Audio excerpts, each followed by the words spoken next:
You are listening to The Vocal Technologist. Spoken tech for your ears. Welcome, everyone.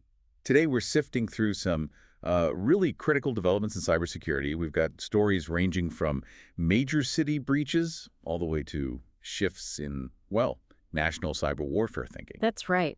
The goal here isn't just to list headlines. We want to connect these seemingly separate events, understand the why behind them, and see what it means for businesses and, frankly, for you. Definitely trying to get past the noise. Okay, let's start with something quite concrete and worrying. The cyber attack on the city of St. Paul. This feels like a big one. It really was. A group called Interlock hit them with ransomware.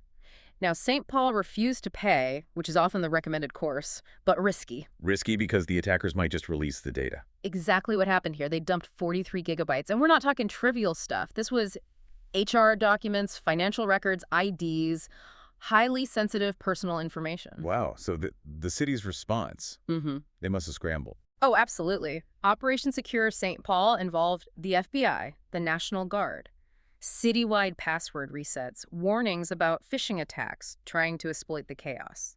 It shows the sheer scale of response needed. Right. And it highlights that ransomware isn't just about money. It's about crippling services and exposing people. Precisely. And it's not just the public sector feeling this pain. We saw something different but equally damaging with Allianz Life, didn't we? Yeah, that Salesforce data breach. How did that go down? It sounds less like a direct assault. It was, in a way. The group ShinyHunters got access, leaked 2.8 million records, names, addresses, tax IDs, the works, affected a huge chunk of their customer base. Goodness, how did they get in?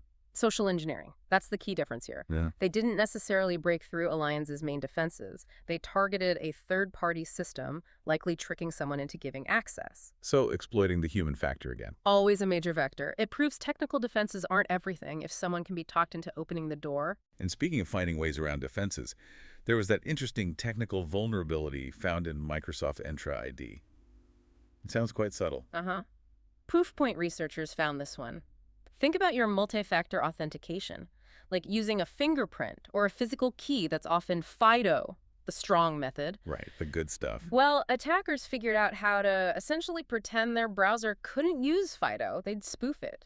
So the system would fall back to a less secure method, maybe a simple code. Like jimmying the lock because you convinced the guard your high-tech keycard was broken. Pretty much, yeah. It's clever. Attackers always look for the easiest way in, whether that's fooling a person or finding a weak setting. Is there a fix? Thankfully, yes, and it's straightforward for this one. Yeah. Just disable those less secure fallback methods in the configuration. Don't give them that option. Okay, so attackers are getting smarter, finding these weak points.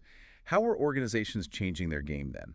What's the big picture shift in defense? Well, interestingly, one of the biggest shifts is around something that sounds maybe a bit bureaucratic. GRC, governance, risk, and compliance. GRC. I usually think of that as like paperwork and audits, a cost center. Traditionally, yes. But leading companies are flipping that script. They're seeing proactive GRC not just as avoiding trouble, but as a way to actually drive revenue. How so? By building compliance and security and early, shifting left, they build trust. That can actually lower customer acquisition costs and speed up sales because customers feel safer. It becomes a strategic investment. That makes sense, turning defense into an advantage. And technically, are things evolving too? You mentioned detection engineering. Absolutely. Detection engineering, especially this idea of detection as code or DES, is really taking off. It's applying software development discipline like version control, automated testing, CI/CD pipelines to how we write and manage security alerts. So more reliable, faster detection. Exactly. More consistent, efficient, scalable, and we're seeing AI step in too, like with Legion's AI SOC trying to automate analyst tasks.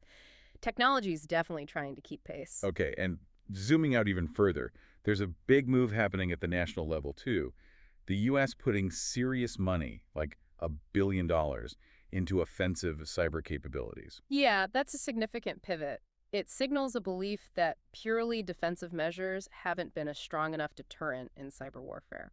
So a more proactive, maybe even preemptive stance. That seems to be the thinking. It's about projecting power in cyberspace, trying to regain or maintain an edge. Of course, that has huge implications for global stability and the whole cyber arms race potentially. It's a major strategic shift. A calculated risk, I suppose. Oh. Okay, let's bring it back down to the consumer level for a moment. Right. There's that lawsuit against Zelle's owner in New York. Over $1 billion in scams. Yes, the NY Attorney General is alleging that Zelle's platform didn't have strong enough verification or safeguards, making it too easy for scammers to exploit. It feels like that classic tension, right? Speed versus security. It's exactly that.